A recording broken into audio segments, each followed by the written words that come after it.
So once again, a lot of things that are happening to MSMEs right now, a lot of challenges and ways that they have to pivot. But there's also the challenges that affect more than just the businesses, right? And there's the fact that for a lot of us, we're fairly young. So already being a young person, running your own business, there's a lot of things that will come to mind. But before we delve right into the meat of it, I'd just like to start by asking Major Retired Mukuria to just tell us a bit about their own journeys and specifically about why mental health matters on a personal level to them and how that has inspired their professional evolution.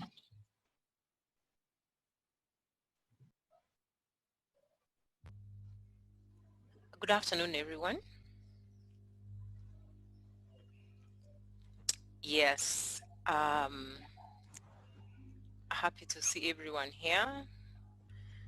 Are you also in Kenya? And I see, yeah, very few people are not from Kenya. So in terms of being able to contextualize this conversation, I think it should be a breeze.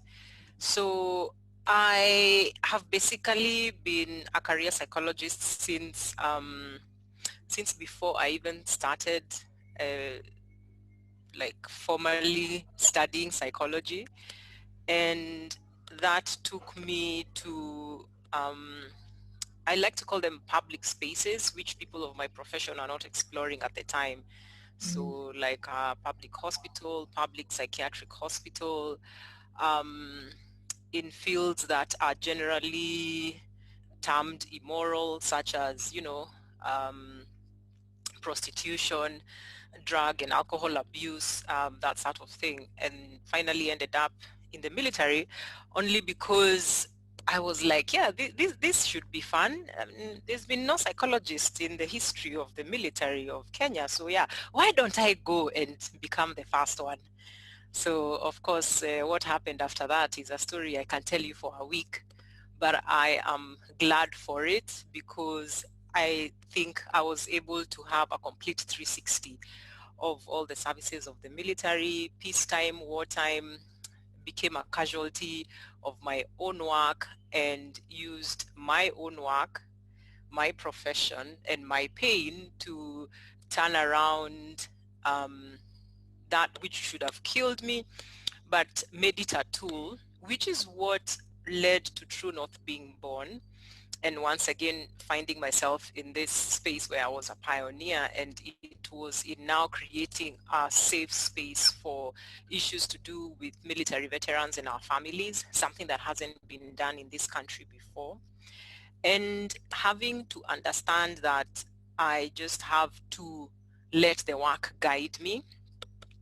I can't I have to work in a field where there is no frame of reference. The frames of reference that are out there when you talk about military healthcare, for example, in the Netherlands or the UK or the US, Australia or Canada, what are you talking about? But making something that is for Kenya, that will work for Kenya at the Kenyan pace. And having to move from the psychology of it to the business part of it, to the innovative, to the creative part of it, and actually coming up with products that are commercially viable, that have nothing to do with therapy, and making patients into entrepreneurs. So like they are recovering patients in entrepreneurship. So that has also been very interesting. I think that's a good introduction. Yeah, I think that's quite just because there's so many intersections with the journey of entrepreneurship. So for example, when Major Retired Mukuria mentioned working in a field with no frame of reference or just having to put together all these multiple fronts of psychology and business and working through people as they go through their entrepreneurship journey. I find that a lot of technical experts tend to simplify concepts by likening them to things you already know. So if you think of the mind, right? What analogical phrase would come to you?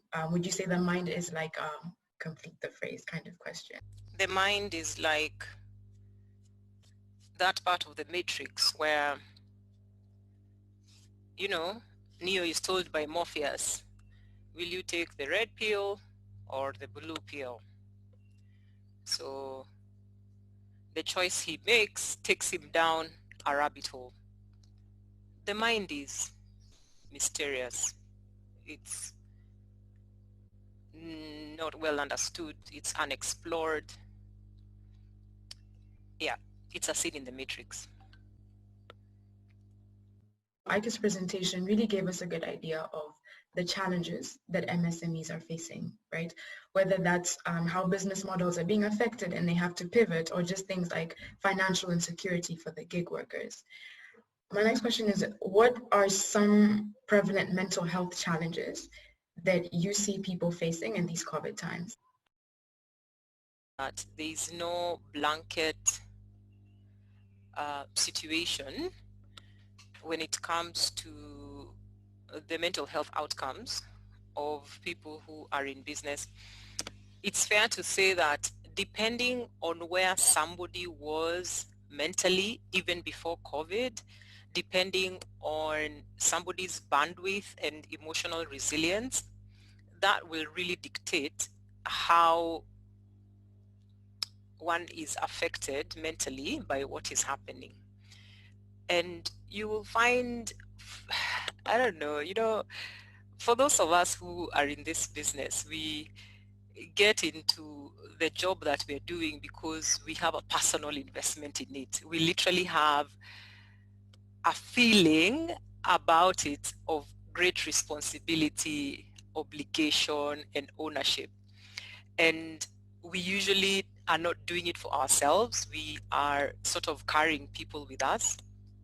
So when you have a situation come in where you can't be able to produce, what is very prevalent right now is that as the founder, the CEO, as the person who handles finances, as top leadership or management, people have taken this personally by identifying with what is going on and being able to manifest feelings of guilt and feelings of, shame. Why can't I be able to do more? Why can't I be able to support my team? I should have seen this coming. What sort of a leader am I? So that personal identification with the outcome of the current situation, deeply pegged in guilt and shame, is something that a lot of people are carrying who are in this business. And so you see in turn how that can be dangerous, because if there is no separation between what is happening in the here and now and personal worth, then it's a bit of a tinderbox. But at the same time, you find that depending again on where people are with their emotional resilience, their personal development, there are people who have seen this as an opportunity to actually do daring things, or to be able to be highly adaptable, and most importantly, to be able to not identify with what would be termed as negative outcomes that are coming out of this, such as laying people off, such as not having to meet financial obligations, just really putting things in perspectives and saying, I am able, I am capable, but there is a limit to my control, and being comfortable with that.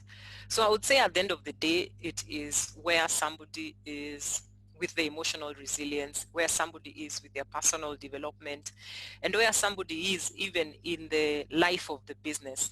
Because if you are in the beginning and you sort of are not properly grounded, this pandemic will not have you come back. You will not come back. You actually, after this, you're just going to do something else.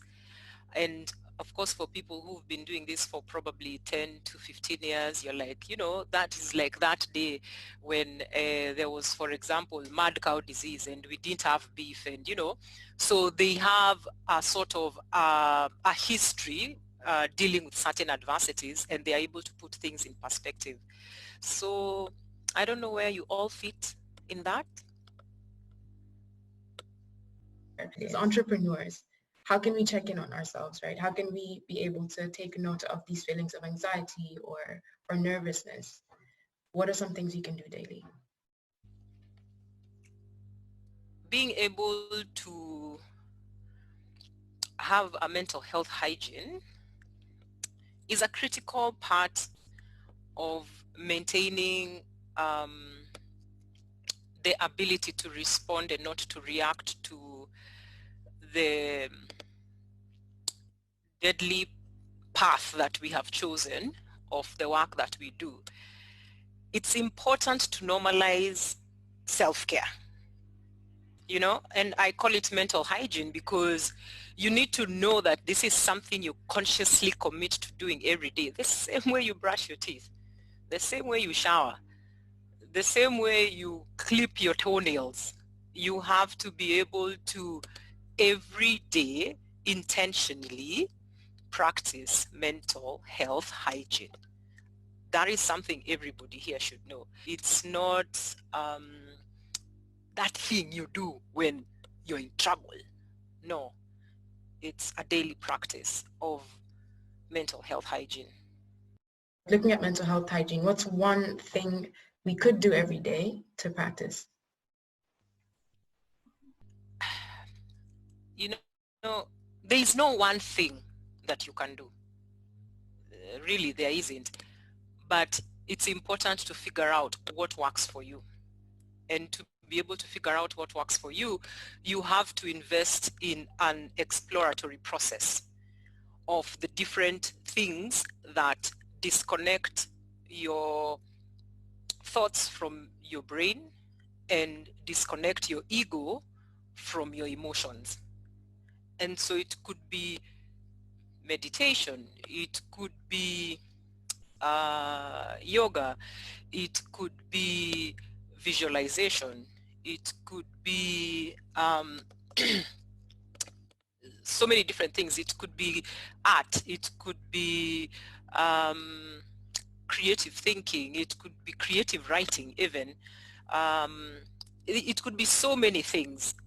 It could be needing to to check in with a therapist once a week or every alternate day or once a month. You know, it could be physical exercise. It could be a form of physical exercise, not even generally. It could be running, it could be cycling, it could be hiking, it could be aerobics, you know. So until you're able to find what disconnects your thoughts from your mind and your ego from your emotions, you have to keep exploring. And that's part of the journey. But none of it is harmful. That's the beauty. All those things that you do for your mental health hygiene, none of it is harmful. But in the process, you'll be able to get a combination that works for you. I wanted to now look at entrepreneurship beyond the entrepreneur. So in cases where you have an entrepreneur who feels a sense of anxiety because there's all these things we have to communicate, right? About potential pay cuts or just communicating to teams about the uncertainty that looms over.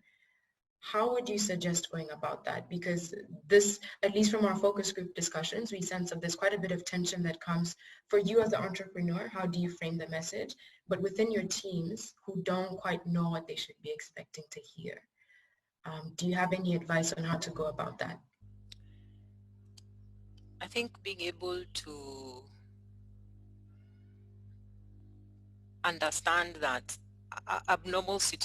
in abnormal situations, the normal situation is actually does involve a bit of pain, does involve a bit of discomfort, and it involves outcomes that we may not be, we may not want to identify with, or we may not want to be identified with us. And I think in the times that we're in, and especially in entrepreneurship, it's disingenuous to behave or act normally in these abnormal times. It's very difficult to have a genuine conversation with people if we are constantly working to remain above the fray or to remain like, you know, things are normal, or, you know, this is just the way it has to go. So the kind of communication that must be there. And, you know, this is what I tell the companies that we support when it comes to their human resources. You can't communicate a painful agenda to people if you have first not recognized that whatever you say, it's gonna be painful. We have to understand that we have to give people the responsibility of deciding how they will treat the genuine and truth that you communicate to them. And I say this because sometimes, because we are not like comfortable with the discomfort, we will beat around the bush, we will overpromise, we will overassure,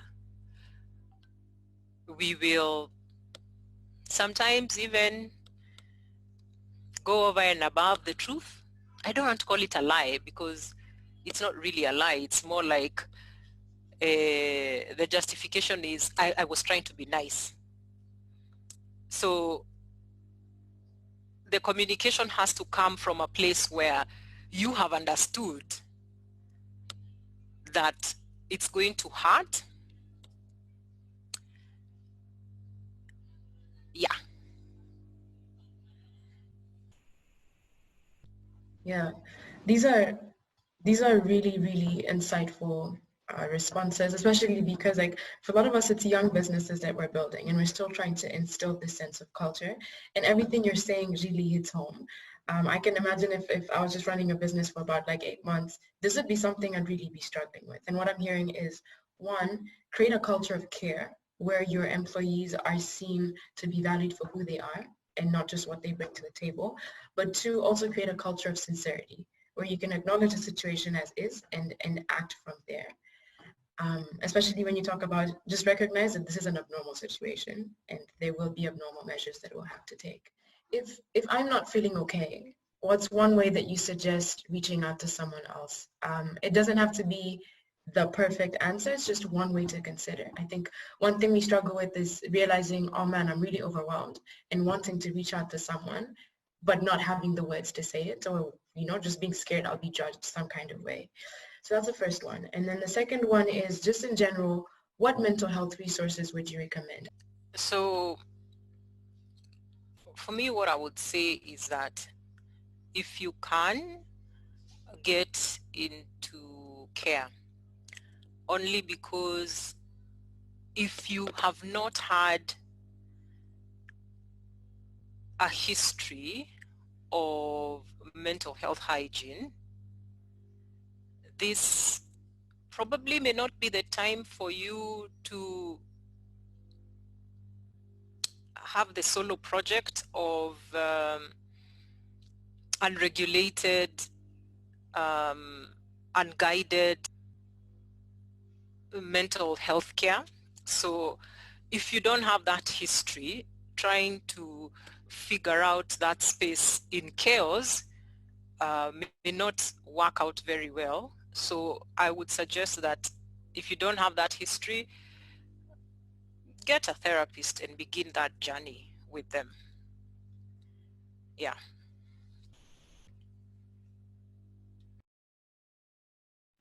Sorry, and just in general, in terms of mental health resources, this could be like articles to read or publications or YouTube videos. Does any come to mind that you think would help with the mental hygiene journey? The resources are many. I don't even think I have to point anyone to anything. But what I'm saying for somebody who, you see, if right now you are in chaos, if you are having internal psychological drama, and then somebody says to you, oh, go to this YouTube channel, oh, read this book. No. That can possibly come to play once you've been in a situation where you have been guided to learn how to disconnect your thoughts from your brain and your ego, from yourself. But of course, the resources are many. Yeah, for me, that's what I would say as my professional recommendation.